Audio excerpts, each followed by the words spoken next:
ನಾವು ಮೇಯಿಸ್ತಾ ಇರೋದು ದೊಡ್ಡ ಬಂಡೂರು ಹೆಣ್ಕುರಿ ಇದ್ದಾವೆ, ಅದನ್ನೇ ಡಾರ್ಪರ್ಗೆ ಕ್ರಾಸ್ ಮಾಡಿ ಈಗ ನಾವು ಮರಿ ತೆಗಿತಾ ಇದ್ದೀವಿ. ನಾವು ಕಂಪ್ಲೀಟ್ಲಿ 10 ತಿಂಗಳು ಮೇಯಿಸ್ತೀವಿ ಸರ್. ಅಂದರೆ ನಾವು ತೊಗೊಂಬರೋದು 1 ವರ್ಷ ಮರಿ. ಎಲ್ಲ ನಮ್ಮ ಬಂದೂರು ವೃತ್ತಿಗೆ ಡಾರ್ಪರನ್ನು ಕ್ರಾಸ್ ಮಾಡಿ ಬಂದಿರೋಂಥ ಮರಿಗಳು ನೋಡಿ ಸರ್, ಇಲ್ಲೇ ಇದೆ.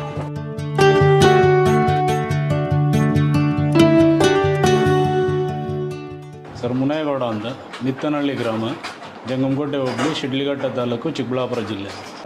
ಸರ್ ಅದು ಇದರಲ್ಲಿ ಈಗ ನಾವು ಸಾಕ್ತಾ ಇರೋದ್ರಲ್ಲಿ ಬಂಡೂರು ಮತ್ತು ಡಾರ್ಪರ್ 2 ಕ್ರಾಸ್ ಇದ್ದಾವೆ.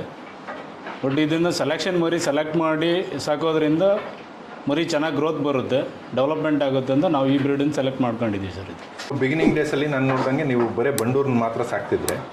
ಸೊ ನಿಮಗೆ ಆಗ ರಿಸಲ್ಟ್ ಏನು ಅನ್ನಿಸ್ತಿತ್ತು? ಅಂದರೆ ನಿಮ್ಮ ಹತ್ರ ಮರಿ ಕೊಳ್ಳೋರು ಏನು ಹೇಳ್ತಿದ್ರು, ಮತ್ತು ಈಗ ಕ್ರಾಸ್ ಬ್ರೀಡ್ಗಳನ್ನೆಲ್ಲ ಮಾಡ್ತೀರಾ ನೀವು?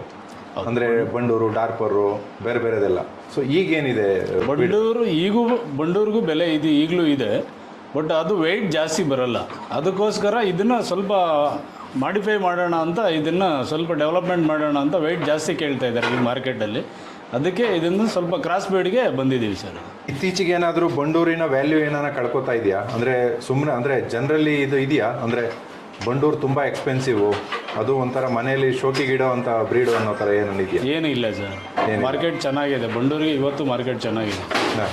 ಅಂದರೆ ನೀವು ಕ್ರಾಸ್ ಬ್ರೀಡ್ಗಳನ್ನ ಮಾಡ್ತೀರಂದ್ರೆ, ಅಂದರೆ ಈಗ ನೋಡಿ ಮೇಯ್ನ್ ಉದ್ದೇಶ ನಿಮ್ಮದು ಮಟನ್ ಪರ್ಪಸ್ಗೆ ಮಾರುವಂಥದ್ದು. ಹೌದು, ಗಂಡು ಮರಿಗಳನ್ನು. ಗಂಡು ಮರಿಗಳನ್ನ ಖರೀದಿಗೋಸ್ಕರನೇ ಮಾಡ್ತಾ ಇದ್ದೀವಿ ನಾವು ಇದನ್ನು. ಈಗ ನೋಡಿ ಈ ಕ್ರಾಸ್ ಬ್ರೀಡಿಂಗ್ಗಳಲ್ಲಿ ಸೆಲೆಕ್ಟ್ ಮಾಡೋವಾಗ ಏನೇನಿರುತ್ತೆ ಅಂತ ಹೇಳ್ಬಿಟ್ಟು, ಈ ನಮಗೆ ಕ್ರಾಸ್ ಬ್ರೀಡ್ ಮಾಡಬೇಕಾದ್ರೆ ಲೆಂತ್ ಬೇಕು, ಮರಿ ಸೈಜ್ ಬೇಕು, ಆವಾಗೇ ಅದು ಮರಿ ವಜನ್ ಕುತ್ಕೊಳ್ಳೋದು, ವೆಯ್ಟ್ ಕುತ್ಕೊಳ್ಳೋದು ಅವಾಗ. ಅದಕ್ಕೋಸ್ಕರ ನಾವು ಕ್ರಾಸ್ ಬ್ರೀಡಿಗೆ ಬಂದಿರೋದು ಸರ್. ಓಕೆ. ಇನ್ನೊಂದೇನಂತಂದರೆ ನಿಮಗೆ ಮೇಯ್ನ್ ನಾನು ಏನಕ್ಕೆ ಒತ್ತಿ ಕೇಳ್ತೀನಿ ಅಂತಂದರೆ, ನಾನು ಎಲ್ಲೂ ಕೂಡ ಈ ರೀತಿ ಒಂದು ಸಾಕೋದನ್ನ ಪದ್ಧತಿನ ನಾನು ನೋಡಿಲ್ಲ. ಅಂದರೆ ಸುಮಾರು ಜನ ನಿಮ್ಗೆ ಇದನ್ನ ಹೇಳಿರ್ತಾರೆ. ಹೌದು. ಅಂದರೆ ಈ ರೀತಿ ಇನ್ನೊಂದು ಪ್ಯಾಷನೇಟಾಗಿ ಮಾಡಿ ಮಾರೋವಂಥದ್ದು. ಇದು ಫ್ಯಾಷನೇಟಾಗಿ ಅಂದರೆ ಈಗ ಇಂಡಿವಿಜುವಲಾಗಿ ಕಟ್ ಹಾಕಿದ್ರೆ ಮರಿ ಏನಾಗುತ್ತೆ, ಅದ್ರ ಮೇವು ಅದೇ ತಿನ್ನುತ್ತೆ.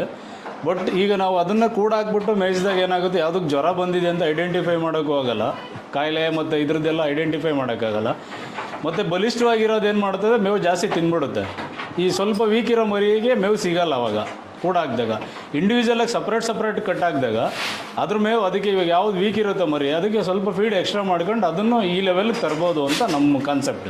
ನಿಮ್ಮ ವಿಧಾನದಲ್ಲಿ ಬ್ರೀಡಿಂಗ್ ಅಂತಂದರೆ ಏನು ಸರ್? ಅಂದರೆ ಯಾವ ತಳಿ ಹೆಣ್ಣನ್ನು ಯಾವ ತಳಿ ಗಂಡಿಗೆ ಮಾಡಿದಾಗ ನಿಮಗೆ ಒಳ್ಳೆ? ಈಗ ನಾವು ಮೇಯಿಸ್ತಾ ಇರೋದು ದೊಡ್ಡ ಬಂಡೂರು ಹೆಣ್ಕುರಿ ಇದ್ದಾವೆ, ಅದನ್ನೇ ಡಾರ್ಪರ್ಗೆ ಕ್ರಾಸ್ ಮಾಡಿ ಈಗ ನಾವು ಮರಿ ತೆಗಿತಾ ಇದ್ದೀವಿ. F1 ಜನ್ರೇಷನನ್ನು ಟಗರ್ಬಿಟ್ಟು, ಡಾರ್ಪರ್ ಟಗರ್ಬಿಟ್ಟು ಇದರಲ್ಲಿ ಮರಿ ತೆಗಿತಾ ಇದ್ದೀವಿ ಸರ್ ನಾವೀಗ. ಓಕೆ. ಈಗ ನೋಡಿ, ನಾನು ಎಲ್ಲೋ ಒಂದು ಕಾಮೆಂಟನ್ನು ನೋಡಿದ್ದೆ, ದೊಡ್ಡ ಬನ್ನೂರು ಅನ್ನೋದು ಇದೆಯಾ ಅನ್ನೋದು ಕೆಲವು ಕ್ವಶನ್ಗಳು ಕೇಳ್ತಾರೆ. ಸರ್ ಇದೆ ಅಲ್ಲ, ಈಗ ನಮ್ಮ ಹತ್ರನೇ ಇದೆಯಲ್ವ. ಈಗ ಒರಿಜಿನಲ್ ಬನ್ನೂರು ಇದೆ, ಪ್ಯೂರ್ ಬನ್ನೂರು ನಮ್ಮ ಹತ್ರ ಇದೆ, 2 ಇದ್ದಾವೆ. ಅದರಲ್ಲೇ ದೊಡ್ಡ ಬನ್ನೂರು ಇದ್ದಾವೆ. ಈಗ ನಮ್ಮ ಹತ್ರ ಈಗ 30 ಫೀಮೇಲ್ ಇದ್ದಾವೆ. ಆಲ್ಮೋಸ್ಟ್ ಎಲ್ಲ ದೊಡ್ಡ ಬನ್ನೂರೇ ಇರೋದು ನಮ್ಮ ಹತ್ರ ಈಗ. ಅಂದರೆ ದೊಡ್ಡ ಬನ್ನೂರು ಅನ್ನೋ ಪದನ ಆ ಕಡೆ ಏನು ಮದ್ದೂರು ಮಂಡ್ಯ ಇದೆಯಲ್ಲ, ಆ ಭಾಗದ ರೈತರು ಬಳಸ್ತಾರೆ ಅದನ್ನು ಅವ್ರು ಬಳಸಲ್ಲ ಸರ್. ಅದನ್ನ ಅವ್ರು ಬಳಸಲ್ಲ. ಅಂದರೆ ನೀವು ನಮ್ಮ ಕಡೆ ಈ ಕಡೆ ಬೆಂಗಳೂರು ರೂರಲ್ ಡಿಸ್ಟಿಕ್, ಚಿಕ್ಕಬಳ್ಳಾಪುರ, ಕೋಲಾರದಲ್ಲಿ ಕೇಳಿದ್ರೆ ದೊಡ್ಡ ಬನ್ನೂರು ಅಂತ ಹೇಳ್ತಾರೆ. ಅಂದರೆ ಈ ಕಡೆ ರೈತರಿಗೆ ವಾಡಿಕೆ ಆಗಿದೆ. ಈ ಕಡೆ ರೈತರಿಗೆ ವಾಡಿಕೆ ಆಗಿದೆ ಅದು. ಅಂದರೆ ದೊಡ್ಡ ಬನ್ನೂರಿಗೆ ಏನಾದ್ರು ವ್ಯತ್ಯಾಸ ಕಂಡಿದ್ದೀರಾ ನೀವು? ಹಾಂ ಸರ್, ವ್ಯತ್ಯಾಸ ಕಂಡಿದ್ದೀವಿ. ಏನು ಬರ್ಬೋದು ಆದರೆ? ಈಗ ಮರಿ ಹೈಟ್ ಬರುತ್ತೆ, ಕುರಿ ಹೆಣ್ಣು ಕುರಿ ಲೆಂತ್ ಬರುತ್ತೆ, ಮತ್ತು ಸೈಜು ಇದ್ರಿರೋದ್ರಿಂದ ನಾವು ಡಾರ್ಪರ್ಗೆ ಕ್ರಾಸ್ ಮಾಡಿದ್ರೆ ಅದು ನಮಗೆ ಯೂಸ್ ಆಗ್ತಾ ಇದೆ ಸರ್. ಓಕೆ. ಸರ್, ಈಗ ಈ ಡಾರ್ಪರ್ ಕ್ರಾಸಿಂಗ್ಗಳೇ ಬಂದಾಗ ನಾನು ಸ್ಪೆಸಿಫಿಕ್ಕಾಗಿ ಹೇಳೋದು, ಈಗ ಒಂದು ಬಂಡೂರು ಬಂದು ಚಿಕ್ಕ ತಳಿ, ಗಿಡ್ಡ ತಳಿ, ಅದು ಡಾರ್ಪರ್ ಬಂದು ಟಾಲ್ ತಳಿ, ಅಂದರೆ ತೂಕನೂ ಹೆಚ್ಚು ಬರುತ್ತೆ, ಉದ್ದ ದಪ್ಪನೂ ಇರುತ್ತೆ. ನೀವು ಬ್ರೀಡಿಂಗ್ ಮಾಡಿದಾಗ ಅದು ಹೆಚ್ಚು ಹೋಲಿಕೆ ಯಾವ ಗುಣಗಳನ್ನು ತೊಗೊಳುತ್ತೆ ಸರ್? ಫಸ್ಟ್ ಜನ್ರೇಷನ್ನು ಬಂಡೂರ ತಗೊಳುತ್ತೆ, ಸೆಕೆಂಡ್ ಜನ್ರೇಷನ್ ಡಾರ್ಪರ್ಗೆ ಬರುತ್ತೆ ಸರ್. ಡಾರ್ಪರ್ಗೆ ಅಂದರೆ 2ರಿಂದ ಹುಟ್ಟುವಂಥ ಮರಿಗಳು. 2ರಿಂದ ಹುಟ್ಟುವಂಥ. ಮೈನಾಗಿ ನಾವು ಗಂಡು ಡಾರ್ಪರನ್ನು ಬಳಸಬೇಕು. ಹೌದು, ಗಂಡು ಡಾರ್ಪರ್. ಹೆಣ್ಣು ಯಾವತ್ತಿದ್ರು ಬಂಡೂರೇ ಇರಬೇಕು. ಬಂಡೂರೇ ಇದ್ದರೆ ನಮಗೆ ಅದು ಚೆನ್ನಾಗಿ ಒಳ್ಳೆ ಕ್ವಾಲಿಟಿಯಲ್ಲೇ ಬರುತ್ತೆ. ಬನ್ನೂರು ಟೈಪೇ ಹುಟ್ಟುತ್ತೆ ಮರಿನೂ. ಕೇಳೋದೇನೆಂದರೆ, ಅರ್ಥ ಆಗಂಗೆ ರೈತರಿಗೆ, ಬಂಡೂರು ಕುರಿ ವೈಟೇ ಬರೋದು. ಹೌದು ಸರ್. ಬ್ಲ್ಯಾಕ್ ಹೆಡ್ ಇರೋ ಗಂಡನ್ನು ತಗೋತೀವಿ, ಎರಡಕ್ಕೂ ನಾವು ಕ್ರಾಸ್ ಮಾಡಿದಾಗ ಯಾವ್ದು ರಿಸಲ್ಟ್ ಜಾಸ್ತಿ ಬರುತ್ತೆ? ರಿಸಲ್ಟು ಬ್ಲ್ಯಾಕ್ ಹೆಡ್ಡೇ ಜಾಸ್ತಿ ಬರುತ್ತೆ ಸರ್. ಬ್ಲ್ಯಾಕ್ ಹೆಡ್ ಜಾಸ್ತಿ ಬರುತ್ತೆ ಅಂದರೆ ಬ್ಲ್ಯಾಕ್ ಬಿಟ್ಟಾಗ ಅದರಲ್ಲೇ ವೈಟ್ ಡಾರ್ಪರ್ ಬಿಟ್ಟರೆ ಫುಲ್ ವೈಟೇ ಬರುತ್ತೆ. ವೈಟೇ ಬರುತ್ತೆ. ಅಂದರೆ ನಿಮ್ಮ ಪ್ರಕಾರ ಈಗ ನೀವೇನು ಹೇಳಿದ್ರಿ ಅಂದರೆ ಹಬ್ಬಗಳಿಗೆ ಮಾಡ್ತೀವಿ ಅಂತ ಹೇಳ್ತಿದ್ರಲ್ಲ, ಇದಕ್ಕೆ ಬ್ಲ್ಯಾಕ್ ಹೆಡ್ನ ಬೇಡಿಕೆ ಇದೆಯಾ? ಬ್ಲ್ಯಾಕ್ ಹೆಡ್ ಬೇಡಿಕೆನೂ ಇದೆ ಸರ್. ಈಗ ಅದು ಮಟನ್ ಪರ್ಪಸ್ ಬೇಡಿಕೆನೂ ಇದೆ.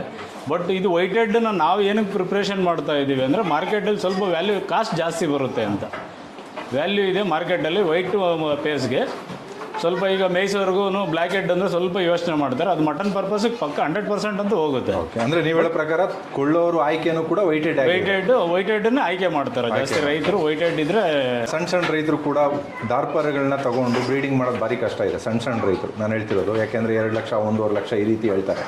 ಅಂಥವ್ರಿಗೆ ನಿಮ್ಮ ಕಿವಿ ಮಾತೇನು? ಅಂದರೆ ಯಾವ ರೀತಿ ಒಳ್ಳೆ ಬ್ರೀಡನ್ನು ಪಡ್ಕೊಳ್ಳೋದು ಸರ್? ಅದರಲ್ಲೇ ಈಗ 2 ಲಕ್ಷ 3 ಲಕ್ಷ ಕೊಡೋದೇನಿಲ್ಲ. F1 ಜನ್ರೇಷನ್ ತಗೊಂಡ್ರೆ, F2 F3 ಒಳಗಡೆ ತಗೊಂಡ್ರೆ ಅದು ಕಾಸ್ಟ್ ಕಡಿಮೆನೇ ಇದೆ ಸರ್. ಅದು 2 ಲಕ್ಷ 3 ಲಕ್ಷಕ್ಕೆ ಏನು ಹೋಗಲ್ಲ. ಅದು ಜನ್ರೇಷನ್ ಅಂದರೆ ಕ್ವಾಲಿಟಿ ಬ್ರೀಡ್ ಒರಿಜಿನಲ್ ಬೇಕು ಅಂದರೆ 2 ಲಕ್ಷ 3 ಲಕ್ಷ ಕೊಡಬೇಕು ಡಾರ್ಪರ್ಗೆ. F1 F2 F3 ತೊಗೊಂಡ್ರೆ ನಮಗೇನು ಅಷ್ಟೊಂದು ಹೊರೆ ಏನಾಗಲ್ಲ ಸರ್. ಕ್ವಾಲಿಟಿ ಅಂದರೆ ಫಾರಮ್ಗೆ ಈಗ ಪ್ಯೂರ್ ಡಾರ್ಪರ್ ಮೇಯಿಸ್ತಾ ಇದ್ದಾರಲ್ವಾ, ಆ ಇದರಲ್ಲಿ F1 F2 ತೊಗೊಂಡ್ರೆ ನಮಗೆ ಕ್ವಾಲಿಟಿ ಚೆನ್ನಾಗಿ ಬರುತ್ತೆ ಸರ್. ಯಾಕಂದರೆ ಅದು ಒರಿಜಿನಲ್ ಬ್ರೀಡ್ ಇರೋದ್ರಿಂದ ಆ ಜೀನ್ಸು ಇದಕ್ಕೆ ಬಿದ್ದಿರುತ್ತೆ. ಬಟ್ ಇಲ್ಲಿ ನಮ್ಮ ಲೋಕಲ್ ಹಳ್ಳಿಗಳಲ್ಲಿ ನಾವು ಈಗ ಮೇಯಿಸ್ತಾ ಇರೋದು ಕಡೆ ತಗೊಂಡಾಗ ಏನಾಗುತ್ತೆ, ಅದು ಇನ್ಬ್ರೀಡ್ ಆಗಿರುತ್ತೆ. ಬಟ್ ಅಷ್ಟೊಂದು ಕ್ವಾಲಿಟಿ ಬರೋಲ್ಲ. ಫಾರಮ್ಗಳಲ್ಲಿ ತೊಗೊಂಡಾಗ ಏನಾಗುತ್ತೆ, ಅವ್ರು ಒರಿಜಿನಲ್ ಡಾರ್ಪರೇ ಬಿಟ್ಟಿರೋದ್ರಿಂದ ಆ ಜೀನ್ಸ್ ಒಂದು 20-30% ಆದರೂ ಆ ಟಗರಲ್ಲಿ ಇರುತ್ತೆ. 50% ಗಂಟ ಬಂದಿರುತ್ತೆ ಟಗರಲ್ಲಿ. ನೀವೇ ಬ್ರೀಡಿಂಗೂ ಮಾಡ್ತೀರಾ? ಹೌದು. ಅಂದರೆ ನೀವೇ ಹೊರಗಡೆಯಿಂದ ಮರಿ ತಂದು ಸಾಕ್ತೀರಾ? ನಿಮ್ಮ ಪ್ರಕಾರ ಯಾವುದು ಉತ್ತಮ ನಿಮಗೆ ಒಳ್ಳೆ ರಿಸಲ್ಟ್ ಅಂತ? ಒಳ್ಳೆ ರಿಸಲ್ಟ್ ಅಂದರೆ ನನ್ನ ಮನೆಯಲ್ಲೇ ಬ್ರೀಡ್ ಮಾಡ್ಕೊಂಡು ನಾನು ಮರಿ ಹೊರಗಡೆ ಅವಾಗ ಮಾರ್ಕೆಟಲ್ಲಿ ದುಡ್ಡು ಕೊಡೋಷ್ಟು ಇರಲ್ಲವಲ್ಲ, ನನ್ನ ಮನೆಯಲ್ಲೇ ಬ್ರೀಡ್ ಮಾಡ್ಕೊಂಡ್ರೆ ಅದು ನನಗೆ ಉಳಿತಾಯ ಆಗುತ್ತೆ ಸರ್. ಅದು ತುಂಬ ಕಡಿಮೆ ಬೆಲೆ ಬರುತ್ತೆ. ಅಂದರೆ ಲಾಂಗ್ ಟೈಮ್ ಆದರೂ ಕೂಡ ಒಳ್ಳೆ ದುಡ್ಡು ಉಳಿತಾಯ ಆಗುತ್ತೆ ಸರ್. ಮರಿಗೆ ನಾವೇನು ಇನ್ವೆಸ್ಟ್ಮೆಂಟ್ ಮಾಡೋಷ್ಟು ಇರಲ್ವಲ್ಲ, ಅವಾಗ ಬರೀ ಫೀಡ್ ಮಾತ್ರ ಇನ್ವೆಸ್ಟ್ಮೆಂಟ್ ಮಾಡಬೇಕಾಗುತ್ತೆ. ಅವಾಗ ಉಳಿತಾಯ ಆಗುತ್ತೆ. ಮರಿ ಮಾರ್ಕೆಟಲ್ಲಿ ಕೊಳ್ಳೋದ್ರಿಂದ ಆ ದುಡ್ಡು ನಮಗೆ ಉಳಿತದೆ ಸರ್. ಮನೆಯಲ್ಲೇ ನಾವೇ ಓನ್ ಬ್ರೀಡ್ ಮಾಡ್ಕೊಂಡು. ಸರಿಗ ನೀವು ಬಂಡೂರು ಕುರಿ ಮೇಯಿಸೋದನ್ನು ಸ್ಟಾರ್ಟ್ ಮಾಡಿ ಅಂದಾಜು ಎಷ್ಟು ವರ್ಷ ಆಗಿರ್ಬೋದು ಸರ್? 5 ವರ್ಷ ಆಯಿತು ಸರ್. 5 ವರ್ಷ ಆಯಿತು. 5 ವರ್ಷದಿಂದ ಸ್ಟಾರ್ಟ್ ಮಾಡಿದ್ದೀವಿ, ಮೇಯಿಸ್ತಾ ಇದ್ದೀವಿ. ಓಕೆ. ಡೇ 1ಗೂ ಇವತ್ತಿಗೂ ನೀವು ತುಂಬ ಸುಧಾರಣೆ ಕಂಡಿದ್ದೀರಿ, ಯಾಕೆಂದರೆ ಎಕ್ಸ್ಪೀರಿಯನ್ಸ್ ಅಷ್ಟೇ ಇದಿರುತ್ತೆ. ಹೌದು ಸರ್, ನಿಜ. ಹೌದು. ನೀವು ಬಂಡೂರು ಬಿಟ್ಟು ಬೇರೆ ಯಾವುದನ್ನು ಸಾಕಿಲ್ಲ ಇದುವರೆಗೂ? ಸ್ಟಾರ್ಟಿಂಗಲ್ಲಿ ಬಂಡೂರು ಮಾಡಿದ್ರಿ, ಆಮೇಲೆ ಕ್ರಾಸ್ ಬ್ರೀಡಿಗೆ ಬಂದ್ರಿ, ಇದಕ್ಕೆ ದೊಡ್ಡ ಬಂದೂರಿಗೆ ಬಂದ್ವಿ. ನನಗೆ ಇದನ್ನ ಹೇಳಿ, ನೀವು ಬರೇ ಬಂಡೂರನ್ನ ಸಾಕ್ತಿದ್ದಾಗ ಮತ್ತು ಡಾರ್ಪರ್ಗಳನ್ನು ಕ್ರಾಸ್ ಮಾಡಿ ಅಂದರೆ ಮಟನ್ ಪರ್ಪಸ್ಗೆ ಕೆಲವು ಹಬ್ಬಗಳನ್ನೇ ಟಾರ್ಗೆಟ್ ಮಾಡಿ ಮಾಡೋವಾಗ ನಿಮ್ಗೆ ಏನು ಅನಿಸುತ್ತೆ? ಅಂದರೆ ಮುಂಚೆ ಸಿಗ್ತಿದ್ದ ಬೆಲೆಗಳಿಗೂ ಇವಾಗ ಸರ್ ಈಗ ಬೆಲೆ ಜಾಸ್ತಿ ಸಿಗ್ತಾ ಇದೆ. ಬಟ್ ಅದನ್ನು ನಾವು ಡೆವಲಪ್ಮೆಂಟ್ ಮಾಡ್ಕೊಂಡು ಅದನ್ನು ಇಂಪ್ಲಿಮೆಂಟ್ ಮಾಡಬೇಕು ಅಂತಲೇ ಡೆವಲಪ್ಮೆಂಟ್ ಮಾಡ್ತಾ ಇದ್ದೀನಿ. ಬಟ್ ಅದು ಒಂದರಲ್ಲೇ ಇರೋದು ಬೇಡ ಅಂತ ಬಂದೂರು ಇದೆ. ಅದನ್ನೇ ಡಾರ್ಪರ್ಗೆ ಕ್ರಾಸ್ ಮಾಡಿ ಈಗ ನಾನೇ ಇದನ್ನು ಮಾಡಿ ಬ್ರೀಡ್ ತೆಗಿತಾ ಇದ್ದೀನಿ. ನನ್ನ ಮರಿಯಲ್ಲೇ ಹುಟ್ತಾ ಇದ್ದಾವೆ ಈಗ ಮರಿಗಳು. ಈಗ ನೆಕ್ಸ್ಟು ನಾನೀಗ 2000 ಸ್ಕ್ವೇರ್ ಫೀಟು ಬರೀ 100 ಫೀಮೇಲ್ಸನ್ನು ನಾನೇ ಬ್ರೀಡ್ ಮಾಡ್ಕೊಬೇಕು. ಹೊರಗಡೆ ಮಾರ್ಕೆಟಲ್ಲಿ ಕೊಂಡೋದು ಬೇಡ, ನಮ್ಮ ಲೋಕಲ್ ರೈತರಿಗೂ ಕೊಡಬೇಕು, ನಾವೇ ಬ್ರೀಡ್ ಮಾಡಬೇಕು ಅಂತೇಳಿ ಈಗ ನಾನು ಸ್ಟೇಟ್ ಕೆಲಸ ಸ್ಟಾರ್ಟ್ ಮಾಡಿದ್ದೀನಿ. ಮುಂದಿನ ದಿನಗಳಲ್ಲಿ ನಮ್ಮ ರೈತರಿಗೂ ನಾನೇ ಇಲ್ಲಿಂದನೇ ಬೇಗ ಸಪ್ಲೈ ಮಾಡ್ತೀನಿ. ಓಕೆ ಸರ್, ಈಗ ಇದೊಂದು ಹೇಳಿ, ಅಂದರೆ ನೀವು ಇವಾಗ ಅಟ್ ಪ್ರೆಸೆಂಟ್ ಇವತ್ತಿನ ದಿನಗಳಲ್ಲಿ ಅಂದರೆ ಹಿಂದೆ ಮಾಡ್ತಿದ್ದ ವಿಧಾನಗಳು ಬೇರೆ ಇದಾವೆ ನಿಮ್ಮ? ಹೌದು. ಈಗೆಲ್ಲ ನೀವು ಪ್ರಿಫರ್ ಮಾಡೋದು ಕ್ರಾಸ್ ಬ್ರೀಡ್ಗಳು, ಹೆಚ್ಚು ತೂಕ ಬರೋಂಥದ್ದನ್ನ ನೀವು ಗಮನ ತೊಗೊತೀರಾ. ಈಗ ಫಸ್ಟ್ ಆಫ್ ಆಲ್ ನೀವು ಏನು ಕಂಪಾರ್ಟ್ಮೆಂಟಲ್ಲಿ ಎಲ್ಲ ಯೂನಿಫಾರ್ಮಿಟಿ ಆಗಿದ್ದಾವೆ ಕುರಿಗಳು, ಅಂದರೆ ಮಾರೋ ಸ್ಟೇಜಲ್ಲಿದ್ದಾವೆ. ಈ ಒಂದು ಕಂಪಾರ್ಟ್ಮೆಂಟ್ಗೆ ನೀವು ತರೋಂಥ ಮರಿಗಳನ್ನು ಯಾವ ವಯಸ್ಸಿನ ಮರಿಗಳು, ಅಂದರೆ ಎಷ್ಟು ದಿನದ ಮರಿಗಳು ತರ್ತೀರಾ, ಎಷ್ಟು ದಿನ ಮೇಯಿಸ್ತೀರಾ? ನಾವು ಕಂಪ್ಲೀಟ್ಲಿ 10 ತಿಂಗಳು ಮೇಯಿಸ್ತೀವಿ ಸರ್. ಅಂದರೆ ನಾವು ತೊಗೊಂಬರೋದು 1 ವರ್ಷ ಮರಿ, ಅಂದರೆ ಹಲ್ಲಾಕಿರಬೇಕು. ಹಲ್ಲಾಕಿರೋ ಸ್ಟೇಜ್ ಮರಿ 6 ಮಂತಿಂದ ಹಲ್ಲಾಕೋ ಗಂಟ 1 ಇಯರ್ ಗಂಟ ನಾವು ಸೆಲೆಕ್ಟ್ ಮಾಡ್ಕೊತೀವಿ. ಬಟ್ ಇದನ್ನು ನಾವು ಯಾಕೆ ಎಲ್ಲ ಒಂದೇ ಇದರಲ್ಲಿ ವೆಯ್ಟ್ ಬರಬೇಕು ಅಂತ ಇದು ಮಾಡ್ತೀವಿ ಅಂದರೆ ಬಕ್ರೀದ್ ಪರ್ಪಸ್ಗೆ ಬೆಲೆ ಜಾಸ್ತಿ, ವೆಯ್ಟ್ ಹೆಂಗೆ ಜಾಸ್ತಿ ಬರುತ್ತೋ ಹಂಗೆ ಕಾಸು ಮಾರ್ಕೆಟ್ ಇದೆ. ಅದಕ್ಕೋಸ್ಕರ ನಾವು ಇದನ್ನು ಈ ಬ್ರೀಡನ್ನೇ ಸೆಲೆಕ್ಟ್ ಮಾಡಿ ಒಂದೇ ಕ್ವಾಲಿಟಿಯಲ್ಲಿ ಮೇಯಿಸ್ತಾ ಇದ್ದೀವಿ ಸರ್.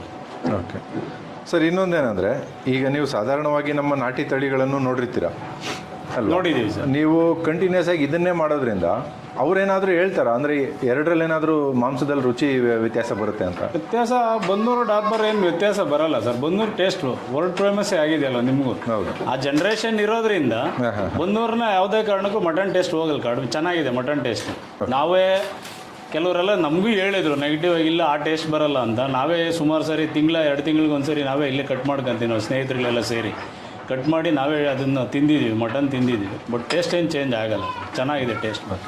ಸರಿ, ಇನ್ನೊಂದು ಈಗ ನೋಡೋಗ್ರು ಕೆಲವ್ರ ಪ್ರಶ್ನೆನೂ ಅಷ್ಟೇ, ಏನಪ್ಪ ಕೆಲವ್ರು ನೋಡಿದ್ದೀನಿ ಕಾಮೆಂಟ್ ಮಾಡೋದು, ಬರೀ ಹಂದಿಗಳ ಥರ ಇದಾವೆ ಇವು, ಬೆಳ್ಳಿಗೆ ಎಷ್ಟು ದಪ್ಪಕ್ಕೆ ಡುಮ್ಮಕ್ಕೆ ಅಂತಂತ ಕೆಲವ್ರು ಹೇಳ್ತಾರೆ. ಅಂದರೆ ಅವರು ಆಡ್ಕೊಳೋದಲ್ಲ, ಏನೋ ಒಂದು ಅಪ್ರಿಸಿಯೇಷನ್ ಥರ ಹೇಳ್ತಾರೆ. ಅಪ್ರಿಸಿಯೇಷನ್ ಒಂದು, ಬಟ್ ಅವರು ಮೇಯಿಸಿರಲ್ಲ. ಇದನ್ನು ಇಷ್ಟು ನೀಟಾಗಿ ವೈಟಾಗಿ ಯಾಕೆ ಮಾಡ್ಕೊಂತೀವಿ ಅಂದರೆ ನಾವು ವರ್ಕ್ ಮ್ಯಾನೇಜ್ಮೆಂಟನ್ನು ಪ್ರತಿ ವಾರಕ್ಕೆ ಒಂದು ಸಾರಿ ಕುರ್ಬಾನಿ ವಿಷಯಕ್ಕೋಸ್ಕರನೇ ಪ್ರತಿ ವಾರಕ್ಕೆ ಒಂದು ಸಾರಿ ಅದಕ್ಕೆ ನಾವು ಸ್ನಾನ ಮಾಡಿಸ್ತೀವಿ. ಸ್ನಾನ ಮಾಡಿಸೋದ್ರಿಂದ ನಾವು ನೀಟಾಗಿ ಮೇಂಟೈನ್ ಮಾಡ್ತಾ ಇದ್ದೀವಿ. ನಮ್ಮ ಕೆಲವರು ರೈತರು ಮೇಂಟೈನ್ ಮಾಡಲ್ಲ, ತಿಂಗಳಿಗೆ 2 ತಿಂಗಳಿಗೆ ಒಂದು ಸರಿ ವಾಶ್ ಮಾಡಿದ್ರೆ ನಮ್ಮವು ಅಸಹ್ಯವಾಗಿ ಕಾಣಿಸೋದು. ಬಟ್ ನಾವು ವಾರ ತೊಳೆಯೋದ್ರಿಂದ ನಮ್ಮವು ನೀಟಾಗಿದ್ದಾವೆ ಸರ್. ಈಗ ನಾವು ಬಕ್ರೀದ್ ಪರ್ಪಸ್ಗೆ ಮೇಯಿಸೋದ್ರಿಂದ ಕುರ್ಬಾನಿಗೆ, ಬಟ್ ಅವರು ನೀಟಾಗಿದ್ರೇ ಮರಿಗೆ ಇಷ್ಟಪಡೋದು. ಅದಕ್ಕೋಸ್ಕರ ನಾವು ಮೇಯಿಸೋದೇ ಹಿಂಗೆ ಇಷ್ಟು ನೀಟಾಗಿ ಪ್ರತಿ ವರ್ಷ 10 ತಿಂಗಳು ಪೂರ್ತಿ ಇಷ್ಟೇ ನೀಟಾಗಿರ್ತಾವೆ ನಮ್ಮ ಗುರಿಗಳು. ಸರ್, ಇನ್ನೊಂದು ಸುಮಾರು ರೈತರ ಪ್ರಶ್ನೆ, ನೀವು ಈ ರೇಂಜಲ್ಲಿ ಅಂದರೆ ರೈತರು ಅಂದ್ಕೊಡೋದನ್ನು ನೀವು ಹೆಚ್ಚು ಖರ್ಚು ಮಾಡಿ ಇದನ್ನು ಸಾಕ್ತೀರಾ ಅಂತ. ನೀವು ಈ ಮಟ್ಟದಲ್ಲಿ ಸಾಕಿದಾಗ ನೀವು ಏನು ಲಾಭ ಸಿಗುತ್ತಾ ಅನ್ನೋದು ಕೆಲವರು ಸಿಗುತ್ತೆ ಸರ್. ಲಾಭ ಇಲ್ದಿದ್ದು ಯಾರು ಮೇಯ್ಸೋಕ್ಕೆ ಹೋಗಲ್ಲ ಸರ್. ಏನೋ 1 ವರ್ಷ ಮೇಯಿಸ್ಬೋದು, ಲಾಭ ಇಲ್ಲ ಅಂದರೆ 5ನೇ ವರ್ಷದಿಂದ ಲಾಭ ಯಾರು ಮೇಯ್ಸೋಕ್ಕೆ ಆಗೋದೇ ಇಲ್ಲ. ನಮಗಂತೂ ಲಾಭ ಇದೆ ಸರ್. ಓಕೆ ಸರ್, ಈಗ ನನಗೆ ಹೇಳಿ, ಅಂದರೆ ನೀವು ಈ ಮಟ್ಟಕ್ಕೆ ಸಾಕೋದಕ್ಕೆ ಒಂದು ಗುಟ್ಟು ಹೇಳಿ. ಅಂದರೆ ಬೆಳಿಗ್ಗೆಯಿಂದ ಸಂಜೆವರೆಗೂ ಫೀಡಿಂಗು ಮತ್ತು ಮೆಡಿಸನ್ಸ್ ಆಗ್ಬೋದು, ಅದರ ಬಗ್ಗೆ ಒಂದು ಸ್ವಲ್ಪ ಹೇಳಿ ಸರ್. ನಮ್ಮ ಬೆಳಿಗ್ಗೆಯಿಂದ ಸಂಜೆ ಗಂಟೆ ನಾವು ನೋಡ್ಕೊಳ್ಳೋದಿಲ್ಲ, ನಮ್ಮದು ಬೇರೆ ಬಿಸ್ನೆಸ್ ಇದೆ, ಅಂಗಡಿ ಇದೆ. ಬಟ್ ಬೆಳಿಗ್ಗೆ 1 ಅವರ್, ಸಂಜೆ 1 ಅವರ್ ಅಷ್ಟೇ ಕೆಲಸ ಇದೆ ನಮಗೆ. ಸಂಡೇ ಮಾತ್ರ ವಾಶ್ ಮಾಡಿ ಗೊಬ್ಬರ ಕ್ಲೀನ್ ಮಾಡ್ಕೊಂಡು ಸಂಡೇ ವಾಶ್ ಮಾಡ್ತೀವಿ ಸರ್. ಬೆಳಿಗ್ಗೆ 1 ಅವರ್ ಕೆಲಸ ಇರುತ್ತೆ, ಸಂಜೆ 1 ಅವರ್ ಕೆಲಸ ಮಾಡ್ತೀವಿ. ಓಕೆ, ನೀವು ಪ್ರಿಫರ್ ಮಾಡೋ ಮೇವು ಯಾವ ರೀತಿ ಇರುತ್ತೆ ದಿನ ಡೈಲಿ? ಅಂದರೆ ನಾವು ಡೈಲಿ ಇದಕ್ಕೆ ನಾವು ರಾಗಿ ಹುಲ್ಲನ್ನೇ ಬಳಸೋದು, ಬೇರೆ ಹಸೆ ಮೇವೆಲ್ಲ ಏನೂ ಕೊಡೋಲ್ಲ. ಮತ್ತು ಕೈ ತಿಂಡಿ ಕೊಡ್ತೀವಿ, ಜೋಳ, ಹುರುಳಿ, ಗೋಧಿ. ಅದನ್ನು ಯಾವ ರೀತಿ ನೆನೆಸ್ಕೊಡ್ತೀರಾ? ನೆನೆಸ್ಬಿಟ್ಟು ಈಗ ಸಂಜೆ ಕೊಡೋಂಗಿದ್ರೆ ಬೆಳಗ್ಗೆ ನೆನೆ ಹಾಕ್ತೀವಿ, ಬೆಳಗ್ಗೆ ಕೊಡೋಕ್ಕೆ ರಾತ್ರಿ ನೆನೆ ಹಾಕ್ತೀವಿ. 2 ಟೈಮ್ ಕೊಡ್ತೀವಿ ಸರ್. ಸೊ ಈ ಮಧ್ಯದಲ್ಲಿ ವೀಕ್ಲಿ ಡೈಲಿ ಏನಾದರೂ ಕೊಡುವಂಥ ಮೆಡಿಸನ್ಸ್ ಇರುತ್ತಾ ಹಿಂಗೆ? ಸರ್, ಡೈಲಿ ಅಂದರೆ ಮಾಮೂಲಿ ವ್ಯಾಕ್ಸಿನೇಷನ್ ಅದು ಗೌರ್ಮೆಂಟಿಂದನೇ ಬರುತ್ತೆ. ET ಮತ್ತು ಇದನ್ನು PPR ಅದು ಕಂಪಲ್ಸರಿ ಮಾಡಲೇಬೇಕು. ಬಟ್ ಸಣ್ಣ ಪುಟ್ಟ ಮಾಮೂಲಿ ಬಂದೇ ಬರ್ತದೆ. ಜ್ವರ ಇದು ಬಂದಾಗ ಅದು ನಮ್ಮ ಡಾಕ್ಟ್ರ್ ಇದ್ದಾರೆ, ಅವರು ಬಂದು ಅದನ್ನು ಟ್ರೀಟ್ಮೆಂಟ್ ಮಾಡ್ತಾರೆ. ಓಕೆ, ಬಟ್ ನೀವು ಹಣ್ಣುಲ್ಲು ಕೊಡೋದ್ರಿಂದ ಕಾಯಿಲೆ ನಮಗೆ 80% ಅವಾಯ್ಡ್ ಆಗ್ತಾ ಇದೆ ಸರ್, ಹಸೆ ಹುಲ್ಲಿಗೆ ಇದಕ್ಕಾಗಿದೆ. ಓಕೆ, ಇನ್ನೊಂದು ಲಿವಾಫೆರಲ್ ಟಾನಿಕ್ ಬಗ್ಗೆ ನೀವೇನು ಹೇಳ್ತೀರಾ? ಲಿವಾಫೆರಲ್ಲು ಚೆನ್ನಾಗಿದೆ ಸರ್, ರಿಸಲ್ಟ್ ಚೆನ್ನಾಗಿದೆ. ಬಟ್ ಅದನ್ನು ಸೀಸನ್ ನೋಡ್ಕೊಂಡು ಕೊಡ್ತೀವಿ, ಎನಿ ಟೈಮ್ ಏನು ಕೊಡೋದು. ಅಂದರೆ ಮುಖ್ಯ ಉದ್ದೇಶ ಏನು ಅದನ್ನು ಕೊಡೋದಕ್ಕೆ? ಉದ್ದೇಶ ಲಿವರ್ ಡ್ಯಾಮೇಜ್ ಆಗದೆ ಇರಲಿ ಅಂತ, ತಿಂದಿದ್ದ ಮೇವು ಡೈಜೆಷನ್ ಆಗಿ ಗ್ರೋತ್ ಚೆನ್ನಾಗಿ ಬರಲಿ. ಹಲವಾರು ರೈತರಿಗೆ ಮಾರ್ಕೆಟಿಂಗಲ್ಲಿ ಎಡುತ್ತಾರೆ. ಹೌದು ಸರ್, ಸಾಕೋದೇನೋ ಸಾಕ್ತಾರೆ ಚೆನ್ನಾಗಿ. ಹೌದು, ಎಲ್ಲ ರೈತರು ನಮ್ಮಲ್ಲಿ ಏನಾಗಿದೆ ಚೆನ್ನಾಗಿ ಎಲ್ಲರೂ ರೈತರು ಸಾಕ್ತಾರೆ. ಬಟ್ ಮಾರ್ಕೆಟಿಂಗ್ ಅವರು ಅದನ್ನು ನಾವೇನು ಮಾಡಿದ್ವಿ, ನಾವು ಓನ್ ಮಾರ್ಕೆಟಿಂಗ್ ನಾವೇ ಮಾಡ್ಕೊಂಡಿದ್ವಿ. ಫೇಸ್ಬುಕ್ಕು, ಮೀಡಿಯಾ, ಯೂಟ್ಯೂಬು, ಮತ್ತು ಬಾಯಿಂದ ಇವ್ರು ಚೆನ್ನಾಗಿ ಮೇಯಿಸ್ತಾರಂತ ಹೊರಗಡೆನೂ ಅದು ಮಾರ್ಕೆಟಲ್ಲಿ ಒಂದು ಸ್ವಲ್ಪ ಹೆಸರಾಗಿದೆ. ಹಾಗಾಗಿ ಎಲ್ಲರೂ ಬಂದು ಕೊಂಡ್ಕೊಂಡು ಹೋಗ್ತಾರೆ ಸರ್. ಮಾರ್ಕೆಟಿಂಗ್ ಏನು ನಮಗೇನು ಸಮಸ್ಯೆ ಇಲ್ಲ. ಅಟ್ ಪ್ರೆಸೆಂಟ್ ಈಗ ಎಷ್ಟಿದಾವೆ ಸರ್ ಕುರಿ ನಿಮ್ಮ ಹತ್ರ? ಸರ್, ಈಗ ನಮ್ಮ ಹತ್ರ 60 ಇದ್ದಾವೆ ಸರ್. 60 ಇದೆ. 25 ಗಂಡು ಕುರಿ ಇದ್ದಾವೆ, 35 ಹೆಣ್ಣು ಕುರಿ ಇದ್ದಾವೆ. ನೆಕ್ಸ್ಟ್ ನಿಮ್ಮ ಪ್ಲಾನಿಂಗ್ ಏನಿದೆ ಸರ್? ಅಂದರೆ ಈಗ ಇನ್ನು ಎಷ್ಟು ಎಕ್ಸ್ಟೆಂಡ್ ಮಾಡಬೇಕು ಅಂತಿದೆ? ಈಗ ಎಕ್ಸ್ಟೆಂಡು 100 ಕುರಿಗೆ ಫೀಮೇಲ್ಗೆ ನಾನು ಸ್ಟಾರ್ಟ್ ಮಾಡಿದ್ದೀನಿ ಸರ್, ಕೆಲಸ ವರ್ಕ್ ಸ್ಟಾರ್ಟ್ ಮಾಡಿದ್ದೀನಿ.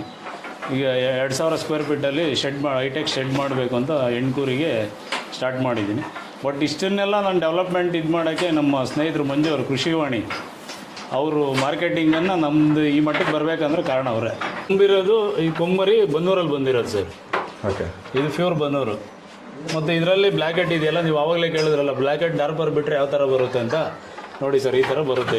ಇದು ಬನ್ನೂರು ಡಾರ್ಪರು ಬ್ಲ್ಯಾಕೆಟ್ ಬಿಟ್ಟು ಕ್ರಾಸ್ ಮಾಡಿರೋದು, ಬ್ರೀಡ್ ಮಾಡಿರೋದು. ಇದರಲ್ಲಿ ಬ್ರೌನು ಬರುತ್ತೆ ಮತ್ತು ಬ್ಲ್ಯಾಕು ಬರುತ್ತೆ. ಓಕೆ ಓಕೆ, ಬಟ್ ಸೈಜ್ ಚೆನ್ನಾಗಿ ಬರುತ್ತೆ. ಬಟ್ ಈ ವೈಟೆಡ್ಗಿರೋ ವ್ಯಾಲ್ಯೂ ಸ್ವಲ್ಪ ಕಡಿಮೆ, ಅದಕ್ಕೆ ಡಿಫ್ರೆನ್ಸ್ ಬಂದೇ ಬರುತ್ತೆ. ಅಂದರೆ ಇಷ್ಟಪಡಲ್ಲ. ಬನ್ನೂರಿಗೆ ಡಾರ್ಪರ್ ಬಿಟ್ಟರೆ ಮರಿ ಬರಲ್ಲ ಅಂತ ಕೇಳಿದ್ರಲ್ಲ ಕ್ವಶನು. ಇಲ್ಲಿ ನನ್ನ ಮನೆಯಲ್ಲೇ ಈಗ ನೋಡಿ, F2 ಡಾರ್ಪರನ್ನು ಬಿಟ್ಟು ಬನ್ನೂರಿಗೆ ನನ್ನ ಮನೆಯಲ್ಲೇ ಹುಟ್ಟಿರೋಂಥ ಮರಿಗಳಿಲ್ಲ. ಹೆಣ್ಣು ಕುರಿ ಇದೆ ಮತ್ತು ಮರಿಗಳಿದ್ದಾವೆ, ಗಂಡು ಟಗರುಗಳ ಮರಿಗಳಿದ್ದಾವೆ. ಎಲ್ಲ ನಾನು ಬನ್ನೂರಿಗೆ ಡಾರ್ಪರನ್ನು ಕ್ರಾಸ್ ಮಾಡಿ ಬಂದಿರೋಂಥ ಮರಿಗಳು ನೋಡಿ ಸರ್, ಇಲ್ಲೇ ಇದೆ.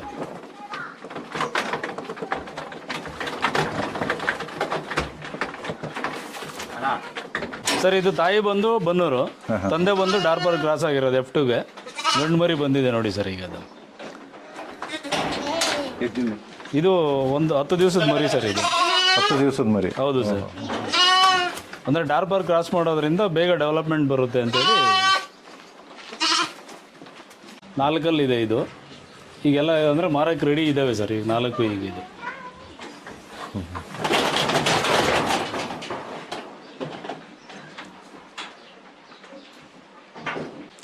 ಇದು